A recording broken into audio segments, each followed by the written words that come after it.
The legendary Dr. Moses Powell, the father of American contemporary jiu-jitsu and the greatest martial artist of the 20th century.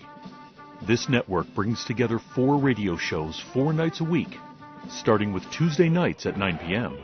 Each one teach one, with the Pia Master himself, Grandmaster Urban Muhammad, and his protege, Professor Terrence Hale. Wednesday nights at 9 p.m. Modern Combat Masters, hosted by the inheritor of GM Billy Davis Jiu-Jitsu, guru of his own Filipino system, and Sanucus Master, Grandmaster Daryl Sargent, and his co-host, Sifu Reseda de Jesus. Thursday nights at 9 p.m. is Professor Tom Curry's radio talk show, a Kenpo master and professor of Sanucus Ryu, 20 years law enforcement, senior tactical training instructor for intelligence retired, and author of the official Sanucus Ryu Jiu-Jitsu testing and training curriculum. And Friday nights at 8 p.m. is Making the Connection, hosted by the president of DocRadio.net, Grandmaster in the art of Sanucus Ryu and Soke of Kuroshi Kaikan Martial Arts System, and president of the Family of Sanucus organization, Soki Haisan Khalik, and his co-host, Shihan Farouk Gibbs. All of these shows can be linked to online by typing in docradio.net or listening live at the scheduled time by dialing 646-716-6825. DocRadio.net is also proud to present DocMagazine.net, the world's largest martial art magazine dedicated to Dr. Moses Powell, Sanucus Ryu Eye-to-Eye Jiu-Jitsu, Urban Tactical Street Self-Defense, and Streetology. Please join our Facebook group by typing in docradio.net and follow us on Twitter by typing docradio.net. Thank you for your support, and in the words of Doc, eye to eye, heart to heart, to the wall and back, os. All right. Blog Talk Radio. All right, welcome to Eye to Eye Radio on the Mat series, sponsored by www.senjokai.com or senjomartialarts.com. That's Senjo, SenjoKai.com. Your premier Sanucus Ryu Jiu-Jitsu Academy, located here in Atlanta, Georgia, GA. Tonight we have a very special guest, very good friend of mine, a gentleman by the name of Shihan Khris Allen, who's, like I said, a very, very good friend of mine and a hell of a martial artist that we'll be interviewing along with my co-host and my partner in crime, the architect, Furkan Shabazz. How we doing, Mr. Shabazz? I'm doing great. Us. Good, good. All right, well, since we only got a certain amount of time, let's go ahead and get this interview started, all right? So we're going to go ahead and start with the questions to Shihan Khris. By the way, how are you, Shihan Khris? Doing well. How about yourself? Good, good. Hey, I just want to say thank you for the chance to do the interview, man. You're definitely one of the people I wanted to get with, and you have some valuable knowledge, man, about Doc, even about Professor, about your brothers, the time Doc spent in Atlanta, as well as some of the other things you're into as far as lifestyle. We're gonna with that being said, we're gonna go ahead and Furkan Shabazz here go ahead and start off with the questioning, and I'll just go ahead and prod you for details if you don't mind. That sounds good. All right. All right. Go ahead, Mr. Shabazz. How you doing this afternoon, Shihan? I'm doing well, sir. How about yourself? Good. I remember when I first met you, one of the things that struck me about your dojos, I remember that picture of Doc. You had a picture of Doc right there in the dojo, and that always left a good impression with me. My first question is this: why did Dr. Moses Powell call you his godson? Like, what is that all about? In Atlanta, Doc got real sick. He was. My brother and I took him to the doctor, and he was diagnosed with a very grave illness. And at that time, they wanted to admit him into the hospital, but, Doc, he wasn't going to do that. So we eventually talked to the doctor and said, hey, what can we do? And my mom at that time lived in Florida, down near a Warm Springs lake, and we talked the doctor into, said, hey, my mom has been an emergency nurse, and at that time she was a chiropractor. And I said, what if we take him down to Florida? You know, we'll make sure he takes his medicine because, you know, Doc wasn't all the best at that. You know, like all the guys, you know, they never take all the medicine and all that kind of stuff. So we'll take him down there. We'll make sure that he takes his medicine, you know. So we went down there for about 2 weeks. And during that time, my mom had moved from Atlanta to Florida, and she was very homesick. And she and Doc always got along. And they were down on the dock side next to the lake, you know, and my brother and I were up at the house, and my mom was having real problems. She says, I really need somebody to watch after my children in Atlanta. And she asked Doc, she goes, I want you to take care of them. Next thing I know, they're hugging. I go down there, you know, and see Eric and I go down there. They call us down there. Both of them are crying, you know, and all that kind of stuff. And about this time, we'd been training with Doc probably about 2 years. And Doc said, your mom really touched me with something, and you know, she asked me to be your guardian while you guys are in Atlanta and she's down here, and from here on you guys are going to be my godsons. And so that's how it started. Wow! And to go further detail, you and your brother were both given Doc called both of you. Now, just to give you a personal story, in '97 when I went to see Doc in Vermont.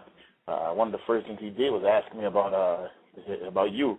Eric had came up later that year, and I met Eric before I even met you. You were in Georgia at the time. And I can tell you one thing what Doc said. He said, those boys, Chris and Eric, he says, he called them his godsons, and I never heard that title before. And it was Carol Muhammad Little, who had told me that he was talking about you and Eric. And when Doc mentioned me, he smiled, and I could tell, that he had a real good relationship with you and your brother. So I'm a first-hand and an eyewitness to Doc saying that, these are his godsons, and he absolutely adored both of you guys. So I just we had really great times when he was here in Atlanta. It was more than an instructor-student relationship, mentor, and mentoree. We made a connection. For some reason, Eric and I always, we trained hard. We always did that. At that time we were, a lot of Doc's transportation. We'd take him all over the place, and we were with him a tremendous amount of time. So it was very interesting. Shihan, my next question. Historically, African Americans, coming up in the martial arts, they always had like a challenge, in terms of, when they come in certain arts, like you would get to a certain level, and they always felt like maybe they was slighted or maybe they wasn't, getting what everyone else might have gotten. So the interesting thing is, here it is, now Sanukas, which was the founder being an African American, and you being a Caucasian in a predominantly African American body of students. What was that experience like? Like what was that like? We were a shining light, absolutely. And all this it never really dawned on my brother and I. We never really looked at it like that. It was kind of strange, especially down in the South at that time in the '80s and things, to see this big African American man walking around with, being tailed by two young Caucasian guys. But as far as it being strange or something of that nature, Eric and I we just went in at it. We didn't really look at it like that. My father had mentioned it a couple of times. He was like, he was never really involved in our martial arts, but he would come and watch us and make observations of that and ask us if everything, how we felt about it. And it was cool in the game. We just liked to train, and we were attracted to whoever was the best, and that was Doc in Atlanta. But more specifically, I remember you was telling me. I remember back in the day we had a conversation about you going to New York. I think it was at Worlds Collide, maybe in Brooklyn. And what was that experience like when you went to New York and you being one of the maybe the only or one of the few Caucasians in that dojo? What was that experience like? That was rough. That was rough. At that time, I was talking to Gina about that later on, a couple of years after that experience, and she had told us that Doc had been really talking us up to, Grandmaster Anthony, Grandmaster Bill, all those guys at that time. And all these guys from New York were like, who are these young white boys coming from Atlanta? And we're going to bounce them pretty hard, So Doc, I think, Doc always gave a test that way. So that was probably one of his tests to us as far as, to see how we were going to run that action. But it was rough, man. The first time we went there, they tried to bounce us pretty good. Yeah, hold on just 1 second, gentlemen. I'm getting a little feedback. That may be either from either you, Shabazz, or Orpheus. So someone needs to turn their radio down there for a second. All right, hold on 1 second. All right. Yeah. So I'm getting feedback on my side here. Okay. All right. We there? Okay. Yeah. All right. Let's go. Go ahead. So I'm sorry. Go ahead. Now listen. To get into detail, you guys and listen. Of course, I got here around '95. And that was well after Doc had gone. And then, of course, I met Carol, and Carol told me about you and Chris and Eric. He always called you guys Chris and Eric. And I said, who the hell is Chris and Eric? He kept saying Chris and Eric, Doc's godsons. But how was it with you, and how was it with you, Carol, and Eric? Because you guys were a pretty tight unit in Atlanta. Atlanta was a pretty tight unit, especially over there at Adams Park and some of the other places you guys trained with Doc. How was it coming up with your brother? Because, Carol, one of you told me that you guys always had a little bit of a sibling rivalry with each other as far as you would try to take each other's heads off.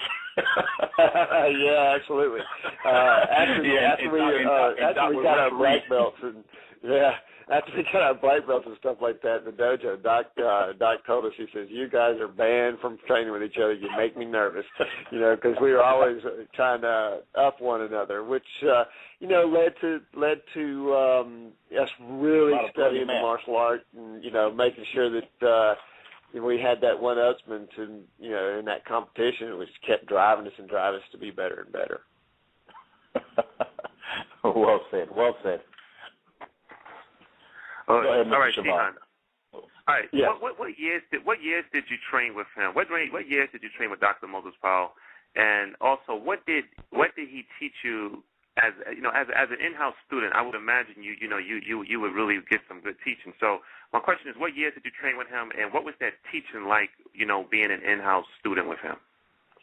Well, we were training in Ishinru, and our instructor at that time in Ishinru was at one of the colleges that my mom taught at, and he knew that he was going to be leaving Atlanta, and he knew that Doc was in town at that time and took us to a seminar that Doc had and introduced us at that thing.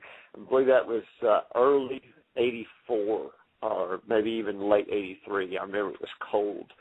But then Doc disappeared for about a year, and then our Ishinru instructor left, and Doc came back to Atlanta, and we got a call and said, "Hey, go and see this guy." And I was a sophomore in high school, so that would be late '84, early '85.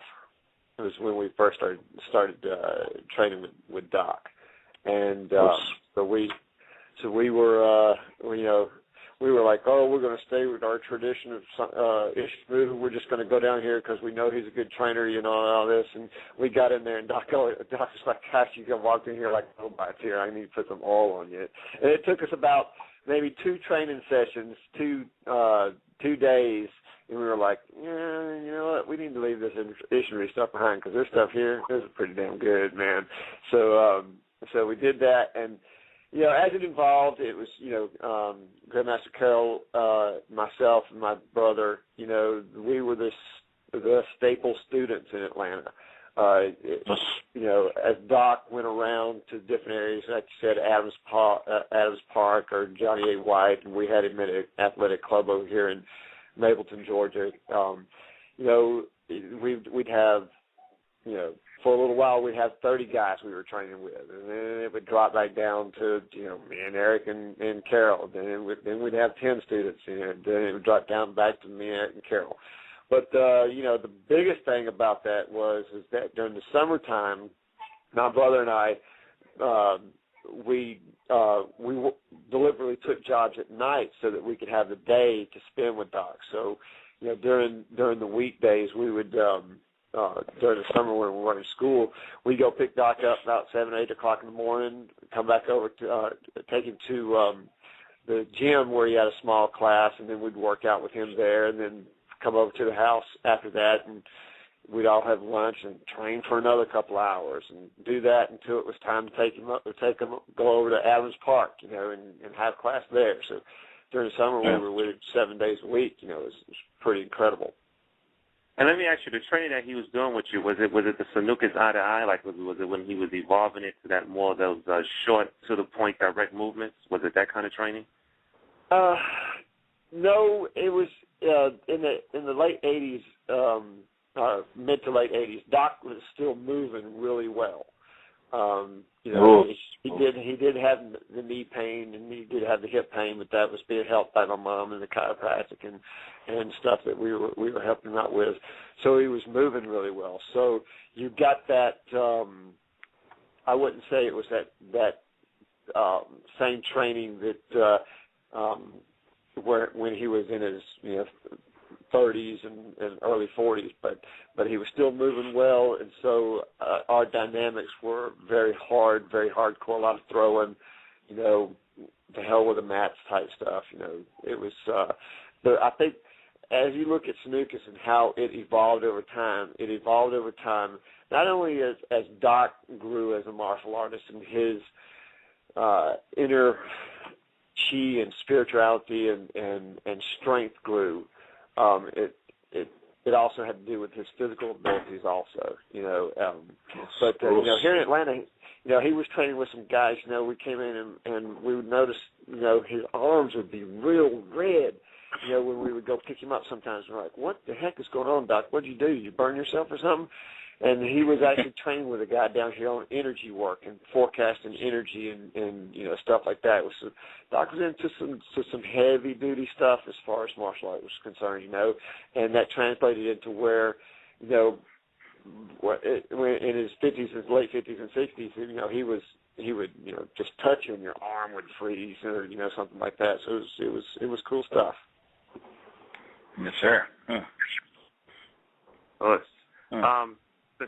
Cynthia, you have anything else before I move on? No. You covered that thing perfectly. Okay. We're good. Okay. All right. Shihan, what is the biggest problem with Sanukas rule right now, and how could we correct it, or how could it be corrected? Unfortunately, and I'm just going to be completely honest. And Shihan, let me add something. And I'm going to choose the biggest, what's the major problem? And because this can be a show unto itself. You know what I mean? Right. You can get into that, but I'm going to be totally honest with you. I think the major problem is the major problem with Sanukas is the fact that we were Sanukas was not given. Doc didn't ever take into account that he wouldn't be here anymore in Sanukas. Professor Tom and I talk about it a lot, and Doc would say, and I also talked to Gina about it, and they'd say, hey, we need to write this stuff down, or we need to put together a hierarchy or what was going on. And Doc's like, where the hell am I going? Why do I need to do that? So the major problem with Sanukas right now is that the leadership from the top down and the organization was not put together by Doc. And when you have a system of martial art like that, then you break into, a lot of individual experiences with Doc collectively throughout his students. And it's not one true goal there, and that's with the way how it is with his first generation of students. Now, a lot of people get into this I was first generation and I was second, this and that, or I was this and that. Listen, the first generation student is the people who were directly trained by Doc, no matter if it was 60s, 70s, 80s, or 90s. second-generation students are the students of the first-generation students. So my students would be second generation, and then when they go on beach, that would make third generation, right? So through that collective, all of us having those collective experiences with Doc, you're never going to get the group of first-generation students looking eye to eye. Look and say, okay, this is where it is. We're going to do this, because everybody's going, well, Doc said this, Doc said that, Doc said this. The way to fix, I truly believe, is it's not going to be as a collective. Everybody's not going to sit down and agree on one way or one thing like that.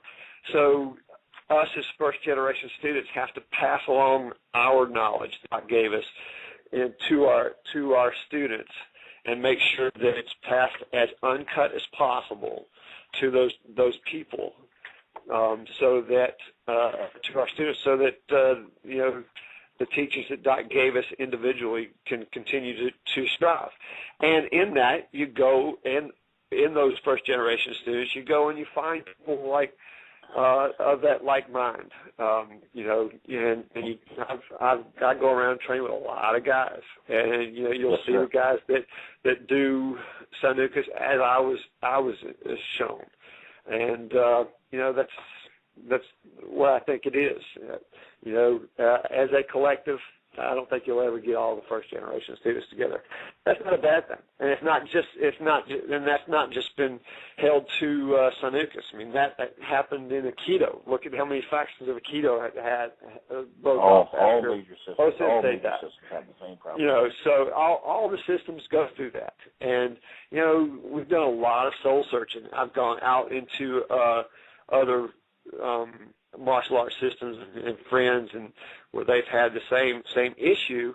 Some that were successful, where the leader of the system and the founder of the system gave specific direction, and the system survives and is strong. And then you have other systems where the leader was not specific in what they wanted, and people floundered for a while, 10, 15 years. But people who really loved the system and kept it to heart kept plodding along, kept the name alive, and then it gets better. So it's an evolution that Sanukas is going to have to go through. Nothing good or bad about it. It's just something we got to go through and keep teaching. Absolutely. And to add to that, Shihan, one of the major problems we have is we're having division, even among the earliest people, on things like how PF forms are performed and how the new forms are performed, who's authorized to teach the forms. And Doc didn't do Aikido Shihonage, or Doc didn't do Judo Iponse Nage. Doc, what do you think about all these differences and things like this that's going on? Doc didn't do that, or Doc didn't do this. And one of the things you said is that I remember in a conversation with you, is that some things that Doc taught you, Carol, and Eric, was more like a movement. Instead of all this touchy go, you guys moved in the system. You didn't stand in front of a guy and just simply hit a guy 20 times, and you said you guys were moving, not like Aikido, but you had movement that was within the Sanukas, And of course, I absolutely identify with that, because that's what I recall, more movement in the system. Whereas the other guys, not mentioning names or personalities, but other guys, they take a real hard approach to Sanukas, and they stand up as if they were going, toe to toe, and in a kickboxing arena. Whereas a lot of, how would you explain? Not explain, but I think one of the main problems, besides not having a success with the system, is that the differences. I mean, it looks so different from Georgia to New York, and from Miami to Atlanta. It looks different, And we know Doc was evolving, but yeah, well, that is the thing. Not only was Doc evolving, but Doc was also his physical abilities were eroding as he got older. I mean, we all saw that. So his instruction got to that way. Hey, I did front kicks.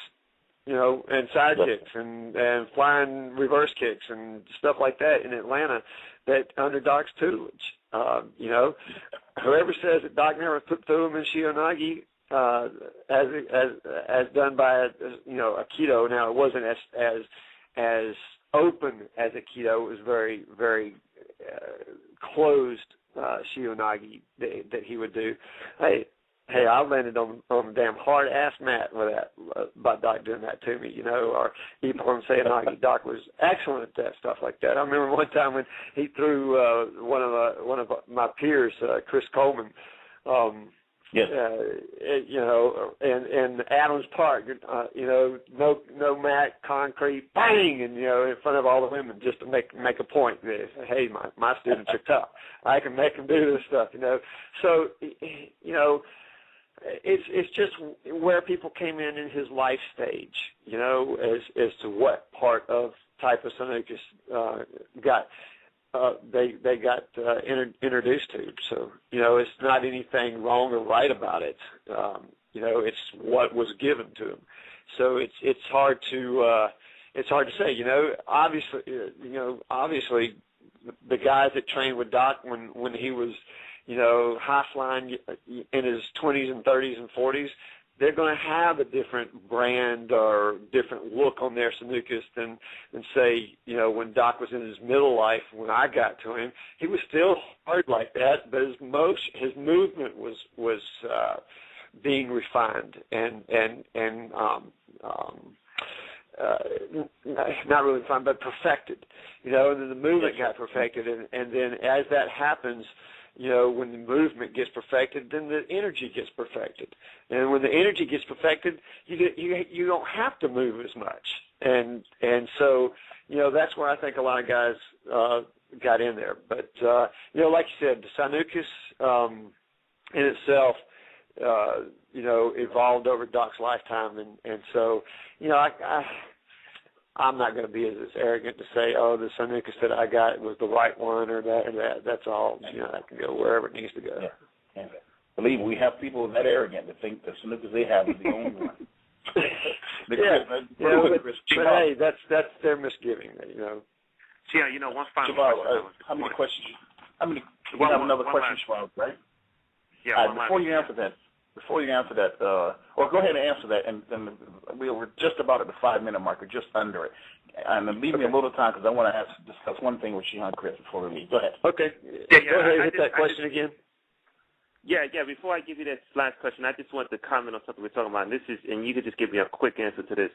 When you talk about the syllabus that's being worked on, or that was worked on, or that he didn't leave a syllabus for the Sanukas rule, one of the reoccurring things that I hear over and over again when it comes to Doc, even after interviewing Grandmaster Noel and Professor Rahman, is that Doc had a history of telling people, and I'm going to paraphrase, you better come to class because what you see, you may never see it again. So if he was such an eccentric type of personality where he would have things that if you was away for 2 weeks, you may never even see it again, how could you truly say you have the curriculum? Right. Well, one of the things that Doc did do as he started getting older, and this, and was prodded by some of the first-generation students, particularly Professor Tom Curry. Doc started to see that was something that needed to be done, and he began to start to put things down, I've talked long and hard with Gina about this. I've questioned up and down with Professor Tom Curry about it, and because he came out with the curriculum on there originally, and in the, I believe it was the late 90s, Doc started to settle down and understand that that's what needed to be done because he couldn't give it physically anymore. So unfortunately, it wasn't brought to paper underneath Doc's hands. It was all notes and stuff like that Professor Tom did, Gina did, things like that. And as the curriculum that Tom put out, it was just something that we as a few guys said, okay, we need to finish this thing. Let's put this thing out. You know, so. It's understood. Shihan, my last question is this. What is the current state of Lucas Rule Jiu-Jitsu, in your opinion, and what is your message for future generations? Train hard. And we have train hard. We have 2 minutes. Train hard. Yeah, go ahead. Okay. The current state is, you know, it is what it is. It's going to be factions. There are certain groups getting together, and that's good. Some will make it, some won't. You know, it's all depending on what's in the heart. But the biggest thing is train hard. I personally will not have empty ranked students.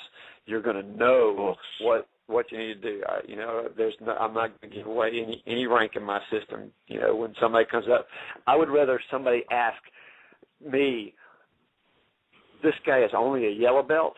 Are you kidding me?" Instead of having somebody say, "That's your black belt."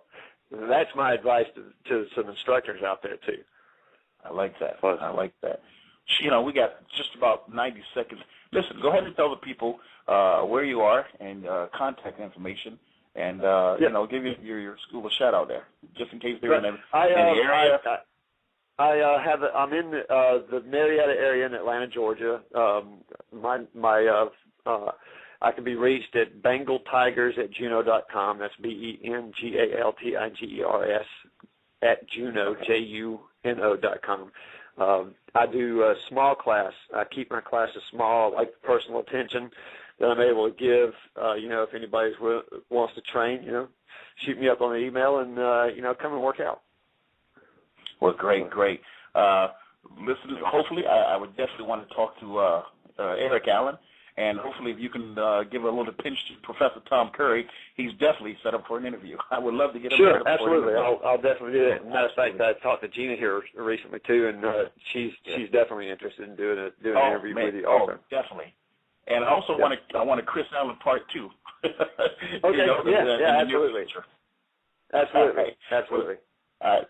Listen, stay tuned for the On the Mat series. We have Grandmaster Anthony Muhammad from the VSK Jiu-Jitsu system here tomorrow, so stay tuned. Shihan Khris Allen, thank you very much, and look forward to talking to you in the future. Absolutely, guys. Thanks a lot for doing this. It's a really good thing. All right. Take care. Bye.